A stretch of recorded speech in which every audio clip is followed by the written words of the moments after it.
Mga kapatid, ngayon po ay ka-27 linggo sa karaniwang panahon.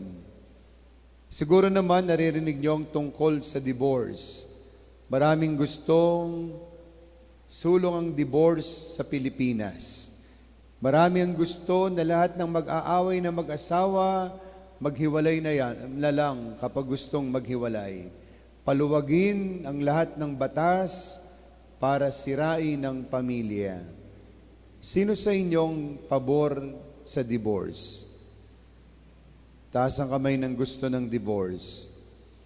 Sino sa inyong ayaw sa divorce? Sino sa inyong walang pakialam? Mas marami, malamang gusto niyo ng divorce. Kaya wala kayong paki. Amen? Mga kapatid, kapag gusto niyo ng divorce, taliwas kayo sa turo ni Kristo. Kapag gusto niyo ng divorce, kapag hindi niyo pinapahalagahan ang sakramento ng kasal, taliwas kayo sa turo ng simbahan at ni Kristo. Hindi ko po ito turo, hindi ko po ito salita, ito'y sa ating Panginoon. Sabi ni San Marcos, tinatanong daw ng mga Pariseo si Jesus kung dapat o pwede bang hiwalayan ng lalaki ang kanyang asawa. At tinanong sila, ano ba sabi ni Moises sa inyo? Pinayagan po. At sabi ni Jesus, kasi matigas ang inyong ulo. Kasi pinagpipilitan nyo yung diborsyo, kaya pinayagan kayo ni Moises. Pero alam nyo ang epekto, nagkasira-sira lalo ang pamilya nyo. Kaya sabi ni Jesus, sa simula pa lang, nilalang ng Diyos ang lalaki at babae. Iiwan ng lalaki ang kanyang ama at ina, at sila'y magiging isa. Hindi na sila dalawa, kung hindi isa. Ang pinagsama ng Diyos ay hindi pwedeng paghiwalayin ng tao. Ganun kabanal, ganun kasagrado mga kapatid, ang sakramento ng kasal. At ito ay kasama sa 7 sakramento ng ating pananampalataya na si Jesus mismo ang nagtatag base sa Biblia, base sa mga salita ng Diyos ng kasal. Ang isang babae at isang lalaki na tumanggap ng sakramento ng kasal ay magsasama habang buhay sa hirap at ginhawa, sa dusa at ligaya. Wala namang perpektong mag-asawa. Wala namang perpektong lalaki at babae. Talaga namang nagkakaproblema. Talaga namang nagkakaroon ng away. Yung ngipin natin at dila natin, 24 hours magkasama yan, nagkakagatan pa. Tayo pa kaya nagaling sa magkaibang pamilya.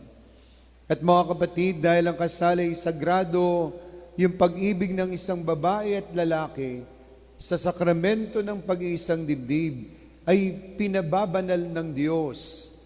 Sila'y pinagbubuklod ng Diyos, sila'y pinagkakaisa ng Diyos.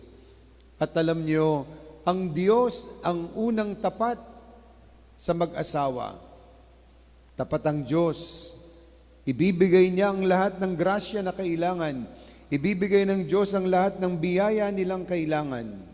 Kasi nga ang sakramento ng pag-iisang dibdib, ang bukal ng lahat ng grasya sa buhay pag-aasawa.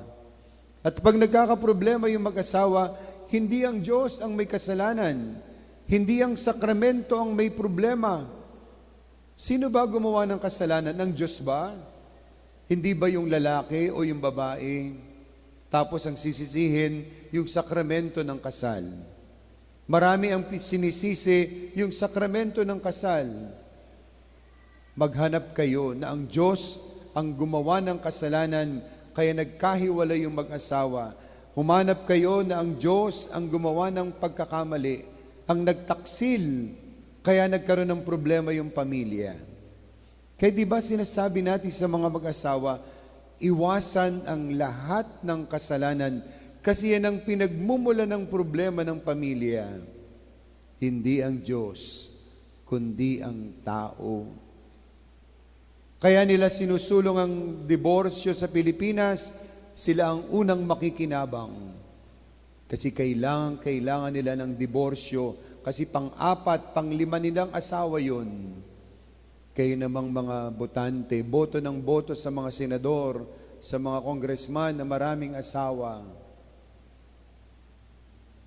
Sila ang unang makikinabang. Pero sino ang kawawa? Yung mga bata. Yung mga batang naiiwanan sa mga walang magulang na napapabayaan. Kaya tandaan natin, banal, sagrado ang kasal. Kung hindi ka sigurado, wag mo na munang pakasalan. Kung hindi ka sigurado, hindi mo kilala, wag mong pakasalan. Marami kasi mali yung simula. Sa simula pa lang mali na, kaya ganun ang nangyayari. Father, magbabago yan. Alam mo ng adik, magbabago yan, Father. Sapat yung pag-ibig namin para magbago siya. Nakita lang sa Facebook, nakita lang sa isang handaan, pinakasalan na. Kaya ayun, ilang buwan pa lang, ilang linggo pa lang, bugbog na. Alam mo nang hindi nag-aaral, alam mo nang laging bagsak, pinakasalan kasi, Father, gwapo. Ang ganda-ganda po niya, Father. Tamad naman pala. Kaya, dapat sa simula pa lang, iniisip na natin yung buhay pag-aasawa. At mga kapatid, kahit naman magkaroon ng diborsyo sa Pilipinas, hindi magbabago yung turo ng simbahan. Kasi nga po, ito'y turo ng ating Panginoong Jesucristo. Na banal, sagrado, ang pagpapakasal ng isang babae at lalaki. At ang bawat isa ay biyaya sa kanyang asawa. Si lalaki sa babae, ang babae sa lalaki. Kayo ay biyaya ng Diyos sa isa't isa. Sabihin nyo nga sa katabi nyo, kung narito yung asawa nyo, ikaw ang pinakamalaking biyaya ng Diyos sa akin. Go. Palakpakan natin yung mga mag-asawang naririto. Dapat kapag mag-asawa ka, sinimulan mo yan sa loob ng simbahan, dapat linggo-linggo nagsisimba kayo. Dapat linggo-linggo kasama mo yung pamilya mo. Dapat lagi kayo nagdarasal. Kaya maraming pamilyang sira, nagsimba lang nung kinasal. Ang balik, binyag na ng anak. Ang balik uli, kumpil na. Ang balik uli sa simbahan kapag magpapakasal ng anak. At ang huling balik, pag ililibing na lang siya. Pero linggo-linggo, hindi nagsisimba. Linggo-linggo, nasa sabungan. Linggo-linggo, nasa mall. Tas itatanong, Father, ang gulo-gulo ng pamilya ko. Paano? Hindi kayo nagdarasal. Hindi kayo nagsisimba. Hindi kayo tumatanggap ng salita ng Diyos, ng katawan ni Kristo sa banal na Eucharistia. Hindi kayo tapat sa Diyos. Na dapat sana linggo-linggo nababasbasan yung pamilya mo. Dapat sana linggo-linggo na pag pinagpapala kayo ng Diyos.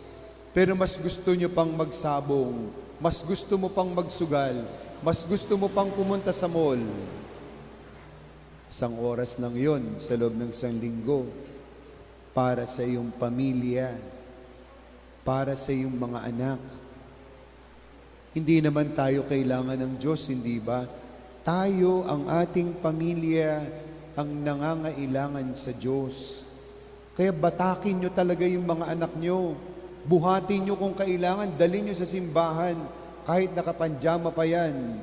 Sabihin nyo, magsisimba tayo. Bakit kapag kakakain, pinipilit nyo? Bakit kapag kapapasok sa eskwelahan, pinipilit nyo? Pero pag sisimba, sige anak, matulog ka. O sige, nga, baka nga pagod ka pag Facebook kagabi, nang matulog ka, 3:00 na. Sige, huwag ka nang magsimba. Kami na lang. Ipagsisimba na lang kita, anak. Kaya, kung ano-ano nangyayari sa ating pamilya, kaya kung ano-ano nangyayari sa ating tahanan, tapos itatanong natin, bakit kaya po nagkaganon? Kasi nga, sinimulan sa Diyos, pero unang iniwanan ng Diyos. Kaya napakadaling gumawa ng kasalanan. Kaya napakadaling sirain ng pamilya. Tandaan niyo, sabi ni Jesus, ang sino mang humiwalay sa kanyang asawa at sumama sa iba ay nangangalunya, ay nagkakasala. At pansinin ninyo, hindi ba kapag hanap ka ng hanap, palala ng palala yung mga nakikita mo, pasira ng pasira yung buhay mo. Tingnan niyo yung mga artista na taon-taon nagpapakasal, taon-taon bago ang asawa, taon-taon bago ang boyfriend, buwan-buwan. Kahit anong dami ng pera, malungkot ang buhay. Paano kasi walang pagpapahalaga sa pamilya? Hindi tapat sa Diyos. Kaya mga kapatid, pahalagahan natin ang ating pamilya. Pahalagahan natin ang sakramento ng pag-iisang dibdib. Ito ang bukal ng lahat ng biyaya sa ating pamilya. At iwasan natin ang lahat ng kasalanan. Kasi pag may kasalanan, kahit may blessings, tumatapon yan. Kapag may kasalanan, kahit nandyan ang biyaya, hintayin nyo, mawawala ang lahat ng biyaya kasi may kasalanan. Kaya ayaw ni Jesus sa kasalanan. Kasi siya ang sumisira sa buhay at biyaya ng Diyos.